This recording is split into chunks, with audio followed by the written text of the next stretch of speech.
Morning student. So मागच्या लेक्चरमध्ये तुम्ही बघितलं आहे की जो पिरियॉडिक टेबल आहे त्याची डेव्हलपमेंट जी झालेली आहे ती कशी झालेली आहे.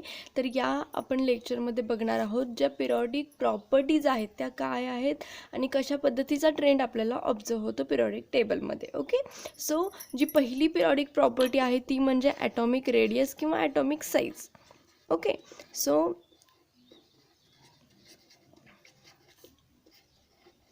तर आपल्याला पिरियॉडिक टेबलमध्ये नेमकं कशा पद्धतीचा ट्रेंड मिळतो आहे ॲटॉमिक रेडियसच्या बाबतीत किंवा ॲटॉमिक साईजच्या बाबतीत. आता पहिला आपण बघूयात की ॲटॉमिक रेडियस म्हणजे काय. तर ॲटॉमिक रेडियस म्हणजे काय, सपोज तुम्ही हायड्रोजन घेतला. ओके, तुम्हाला माहिती आहे हायड्रोजनचा इलेक्ट्रॉनिक कॉन्फिगरेशन काय आहे, 1s1.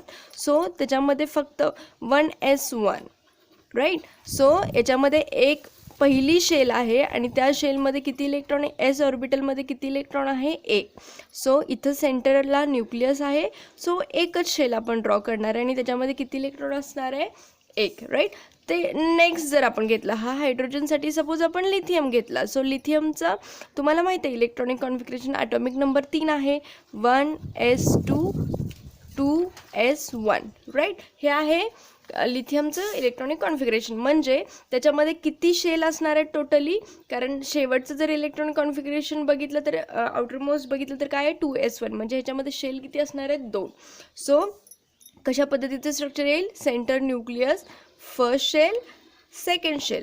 फर्स्ट शेलमध्ये किती इलेक्ट्रॉन, 2 आणि सेकंड शेलमध्ये किती इलेक्ट्रॉन, 1. हे असणार आहे लिथियमचं स्ट्रक्चर. राईट.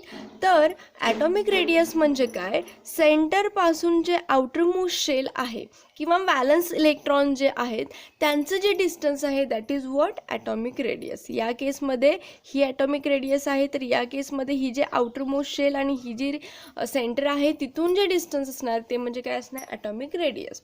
आता आपल्याला काय पाहायचं आहे, तर हे जे ॲटॉमिक रेडियस आहे त्याचा नेमका ट्रेंड आपल्याला, मग तुम्ही पिरियड वाईज गेलात म्हणजे पिरियड वाईज म्हणजे काय असणार आहे, तर फ्रॉम लेफ्ट टू राईट जात असाल एकाच पिरियडमध्ये, म्हणजे दुसऱ्या पिरियडमध्ये जर तुम्ही लेफ्ट टू राईट गेलात किंवा एखाद्या ग्रुपमध्ये फ्रॉम टॉप टू बॉटम गेलात तर तिथे तुम्हाला कशा पद्धतीचा ट्रेंड बघायला मिळतो हे आज आपल्याला पाहायचं.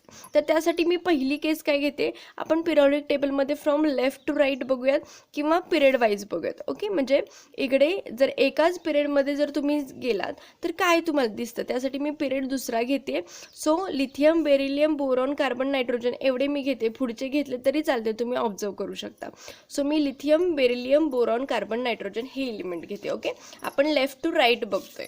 So in periodic table from left to right, left to right काय चेंज होतोय, त्यासाठी कोणकोणते एलिमेंट घेतोय, लिथियम, बेरिलियम, बोरॉन, कार्बन आणि नायट्रोजन. ओके, सो लिथियमचा ॲटॉमिक नंबर किती आहे, 3, बेरिलियमचा 4, बोरॉनचा 5, कार्बनचा 6 आणि नायट्रोजनचा 7. आता मी यांचं ॲटॉमिक स्ट्रक्चर दाखवते. ओके, तर इथे सेंटर असणार आहे, त्यानंतर हे सेकंड पिरियडमध्ये आहेत लक्षात घ्या. सो प्रत्येकामध्ये 2 शेल असणार आहेत, म्हणजे शेवटची जी शेल असणार आहे ती काय आहे, 2 नंबरची. जो पिरियड नंबर असेल तेवढ्याच शेल त्यांच्यामध्ये प्रेझेंट असतात.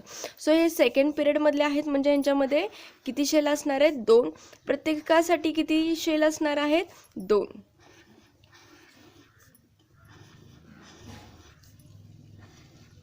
राईट. आता इलेक्ट्रॉन ह्या लिथियममध्ये मी तुम्हाला सांगितलं पहिल्या शेलमध्ये किती इलेक्ट्रॉन, 2 आहेत, दुसऱ्यामध्ये किती, 1 आहे. आता तुम्हाला हे माहीत आहे लक्षात घ्या की इथे पिरियडमध्ये एक एकनी वाढत चाललं आहे फक्त ॲटॉमिक नंबर. म्हणजे ह्याच्यामध्ये 3 इलेक्ट्रॉन आहेत तर ह्याच्यामध्ये 4, म्हणजे हे 3 दिले तर पहिल्या शेलमध्ये 2च ऑब्व्हियसली असतात. म्हणजे बेरिलियमसाठी दुसऱ्या शेलमध्ये किती इलेक्ट्रॉन असणार आहेत, 2 जर तुम्ही इथे दिले तर राहिले किती, 2. सो बाहेर किती असतील, 2. ह्याच्यासाठी कसं असणार आहे, 1 2 आणि राहतात किती मग, 3 किती बाहेरच्या शेलमध्ये असणार आहे. या केसमध्ये काय असेल, इथे किती इलेक्ट्रॉन्स असतील, 4 असतील. तर या केसमध्ये किती इलेक्ट्रॉन असतील, 5 असतील. राईट. आणि इथे किती असतील, 2 असतील. म्हणजे अशा पद्धतीचं स्ट्रक्चर तुम्हाला मिळेल. आता आपल्याला बघायचं ॲटॉमिक रेडियस. आता या केसमध्ये लक्षात घ्या, तुम्हाला माहिती आहे सेंटर हा काय आहे, याच्यामध्ये काय असतो, प्रोटॉन्स असतात आणि प्रोटॉन्स काय असतात, पॉझिटिव्हली चार्ज आणि बाहेरचे जे इलेक्ट्रॉन्स आहेत ते कसे असतात, निगेटिव्हली चार्ज. आणि हे जे पॉझिटिव्ह चार्ज आणि निगेटिव्ह चार्ज आहेत ते एकमेकांना अट्रॅक्ट करत असतात. त्यामुळे हे जे इलेक्ट्रॉन आहे ते नेहमी त्या न्यूक्लियसच्या अराउंड काय असतात, फिरत असतात लक्षात घ्या. सो आता या केसमध्ये प्रोटॉन्स किती आहेत तुम्हाला माहिती माहिती आहे ॲटॉमिक नंबर जो असतो तेवढेच प्रोटॉन्स असतात आणि तेवढेच काय असतात इलेक्ट्रॉन्स असतात. तर या केसमध्ये प्रोटॉन्स किती आहेत 3 आहेत, या केसमध्ये प्रोटॉन्स किती आहेत 4, या केसमध्ये किती 5, या केसमध्ये 6, या केसमध्ये 7. म्हणजे तुम्ही जर बघितलं तर इथं जी प्रोटॉन्स म्हणजे न्यूक्लिअर चार्ज जो म्हणतोय पॉझिटिव्ह चार्ज तो काय व्हायला लागला आहे वाढायला लागला आहे. जसं जसं आपण लेफ्ट टू राईट जातोय तसं तसा जो न्यूक्लिअर चार्ज आहे म्हणजे ॲटॉमिक नंबर म्हटलं तरी चालेल तो काय होतोय वाढतोय. म्हणजे पॉझिटिव्ह चार्ज वाढतोय आणि जसा पॉझिटिव्ह चार्ज वाढणार आहे तसं तो काय करेल जो इलेक्ट्रॉन्स आहेत जे आउटर मोस्ट शेलमध्ये जे इलेक्ट्रॉन्स तो जास्तीत जास्त काय करेल आपल्याकडे अट्रॅक्ट करेल. आणि म्हणजे जर तुम्ही बेरियम बघितलं तर त्याच्याकडे न्यूक्लिअर चार्ज किती आपण म्हणूयात 4 आहे आणि जर तेच तुम्ही कार्बन बघितलं तर त्याच्याकडे किती आहे 6. म्हणजे डेफिनेटली जो कार्बन आहे तो जास्तीत जास्त इलेक्ट्रॉन आपल्याकडे काय करेल खेचेल. म्हणजे या केसमध्ये जसं जसं प्रोटॉन किंवा न्यूक्लिअर चार्ज वाढणार आहे तशी तशी ते इलेक्ट्रॉन जास्त आपल्याकडे खेचून घेतील आणि इलेक्ट्रॉन आपल्याकडे खेचून घेतात. याचाच अर्थ जी ॲटॉमिक रेडियस किंवा ॲटॉमिक साईज आहे ती हळूहळू काय होते कमी कमी होते. म्हणजे जसा चार्ज वाढेल तसं तसं तो इलेक्ट्रॉन आपल्याकडे खेचून घेईल आणि खेचण्यामुळे काय होणार आहे हे जे इलेक्ट्रॉन्स हे जी साईज आहे म्हणजे इथं मी तुम्हाला सांगते लिथियम जर या टाईपचं असेल एवढी साईज जर लिथियमची असेल मी छोटे छोटे दाखवते ओके. सो लिथियम जर एवढ्या साईजचा असेल तर डेफिनेटली बेरिलियम त्याच्यापेक्षा कमी असेल, बोरॉन त्याच्यापेक्षा कमी असेल, कार्बन त्याच्यापेक्षा कमी असेल आणि नायट्रोजन त्याच्यापेक्षा काय असेल कमी असेल. का? कारण न्यूक्लिअर चार्ज वाढतोय आणि जो इलेक्ट्रॉन्स आहे ते जास्तीत जास्त खेचून घेतले जातात आणि त्यामुळे जी साईज आहे ती काय व्हायला लागली फ्रॉम लेफ्ट टू राईट काय व्हायला लागले कमी कमी व्हायला लागले. लक्षात घ्या. आता आपण टॉप टू बॉटम बघूया. टॉप टू बॉटममध्ये काय होते.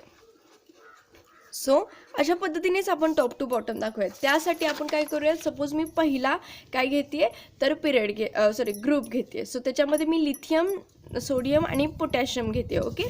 So lithium sodium and potassium. Lithium जर बघितलं तर काय आहे लिथियम कितव्या पिरियडमध्ये येतोय दुसऱ्या, सोडियम तिसऱ्या, पोटॅशियम चौथ्या. याचा अर्थ लिथियममध्ये 2 शेल असतील, सोडियममध्ये 3 शेल असतील आणि पोटॅशियम मध्ये किती शेल असतील 4 असतील ओके. सो लिथियमसाठी किती असतील सेंटर पहिली शेल दुसरी शेल. तेच जर सोडियम बघितला तर पहिली शेल दुसरी शेल आणि किती असतील तिसरी शेल. तेच जर तुम्ही पोटॅशियम बघितलं तर त्याच्यामध्ये किती शेल असतील 4. So first second third and fourth. आता इथेच तुम्हाला दिसतंय की ॲटॉमिक साईज तुम्हाला माहिती आहे atomic size means what distance from centre to outermost shell right.